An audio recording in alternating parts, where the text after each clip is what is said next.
there, and welcome to my YouTube video. In this video I'm going to demonstrate how to work brioche stitch in one color in the round, for example for the cuff of a sweater.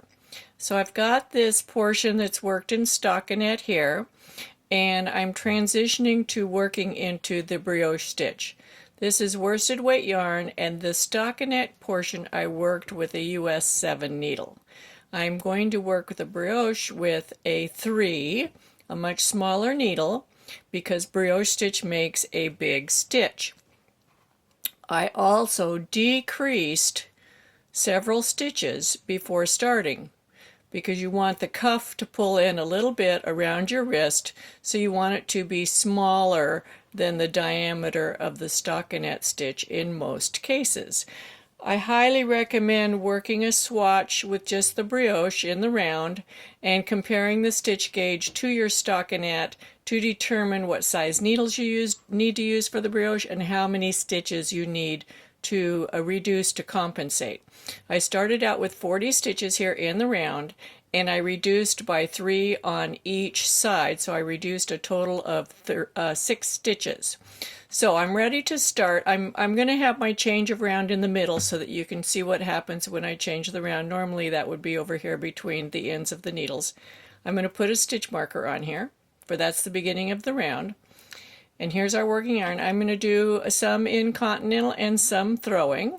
First we're going to do a setup row. We want our first stitch to be a knit, and the second stitch will be the brioche purl. So in the setup row, we're going to knit the knit stitch, bring the yarn forward, and make a slip one yarn over for the purl.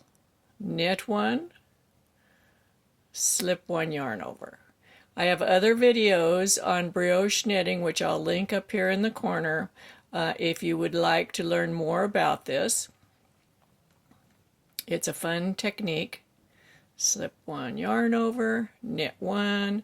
I'm going to switch to the other needle, and I'll do this in the throwing method. So this is just the setup row.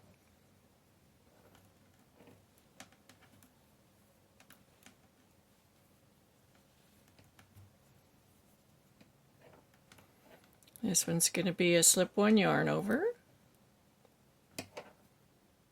and then a knit one, slip one yarn over. It's like slipping a stitch and making a yarn over at the same time. I love brioche stitch. It's very fun, has a lovely rhythm when you get used to it.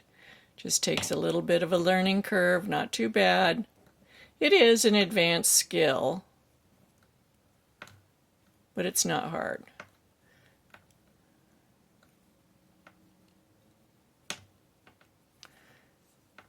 So this is the setup round. It's like a right side row if you were working it flat.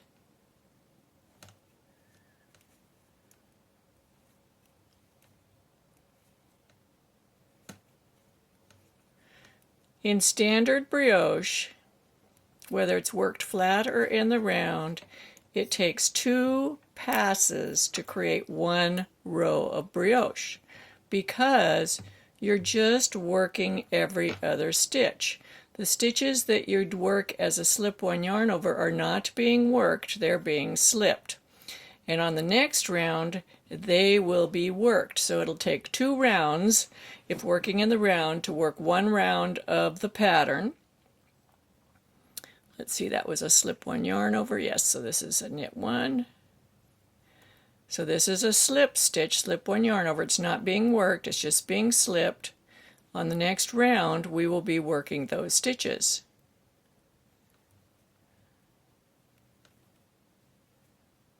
Okay, now we've worked the full setup round. Every other stitch has a yarn over.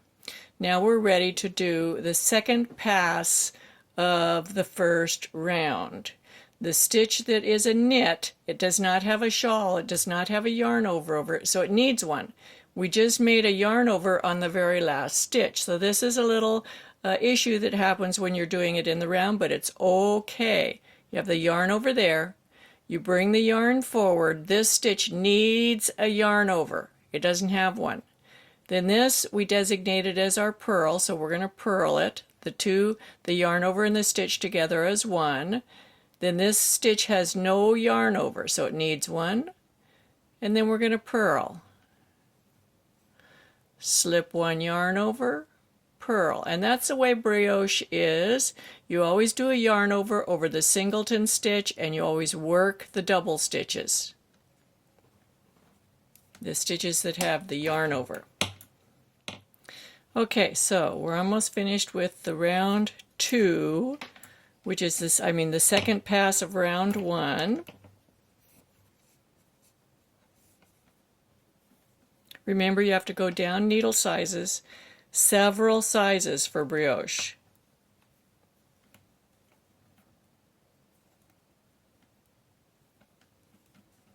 So this is called a slip one yarn over. This is a brioche purl or burp. Slip one yarn over, burp, slip one yarn over, burp. Now we're at the end of the second pass. We're ready to start the actual second row. And this time the knit stitches will have the yarn overs. The purls will not, so we'll do a slip one yarn over. So this is called a brioche knit or bark.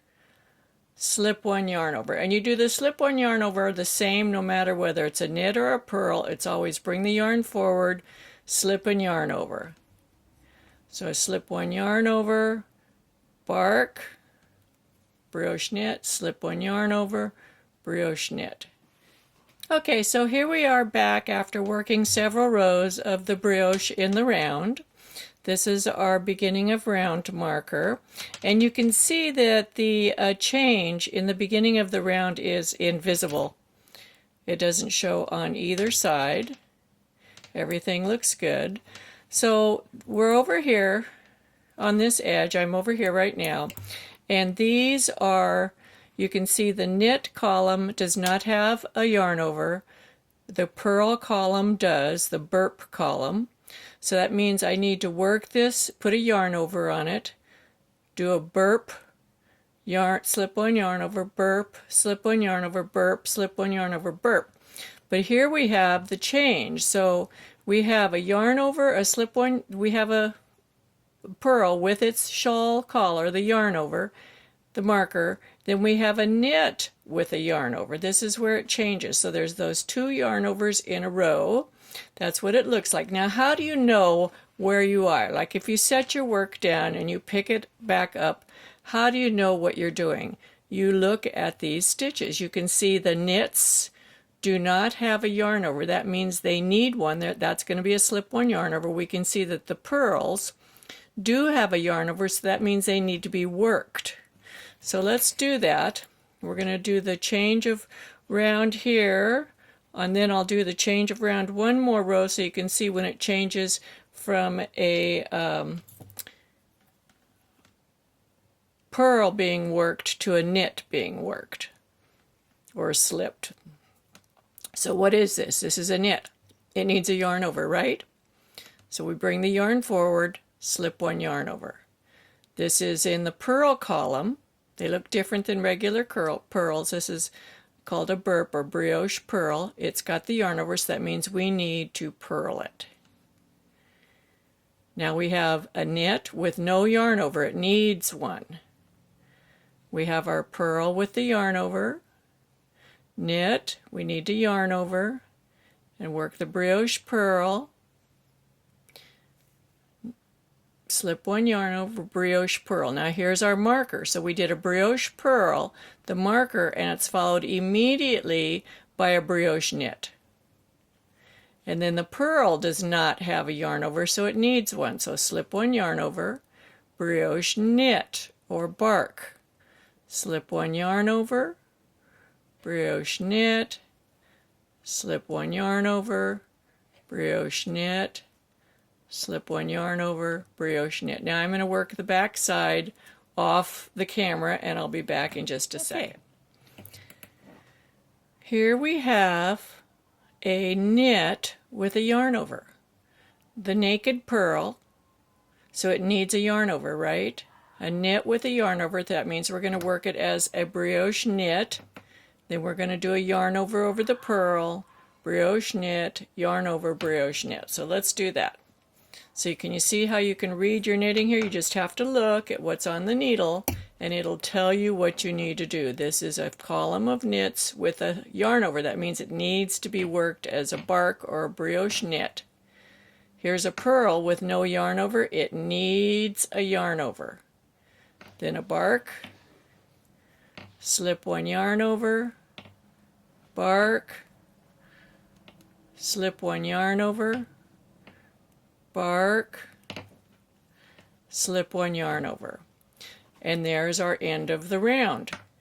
And we can see that the next stitch also needs a yarn over. So this is where you do 2 yarn overs in a row. Slip one yarn over, slip one yarn over. There's 2 in a row. And remember last time we worked both of those in a row. We did this a brioche purl and a brioche knit. So now we've changed our round. So this is going to be a burp, brioche purl, slip one yarn over, brioche purl, slip one yarn over, brioche purl, slip one yarn over, brioche purl, whoops, brioche purl, slip one yarn over. So let's look at this. This is looking very good. So here's our stockinette sleeve coming down. The ribbing is pulling in a little bit, just like we would like it to. And so let's say we've got 2 or 3 inches of this on here. How are we going to bind it off?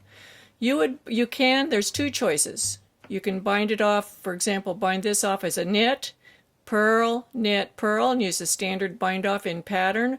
Or you can use another type of bind off. It's called Italian bind off. This is it in 2 colors, but it gives this invisible bind off. And I'll put a link up in the corner to the Italian bind off in 1 color so you can see how to do that. I'm also doing a video on 2 color brioche in the round that I'm creating next, so keep an eye out for that. If you enjoy my videos, be sure to subscribe to my YouTube channel, share them with your friends, give me a thumbs up, leave a comment. I love to hear from my viewers. And join me on Ravelry. I have a group called Knitting with Suzanne Bryan. I also have a group on Facebook, Knitting with Suzanne Bryan. We have lots of friendly folks in both groups. Lovely, lovely knitters. We'd love to have you join us. We work on lots of educational projects. So come back and see me soon. Take care and happy knitting.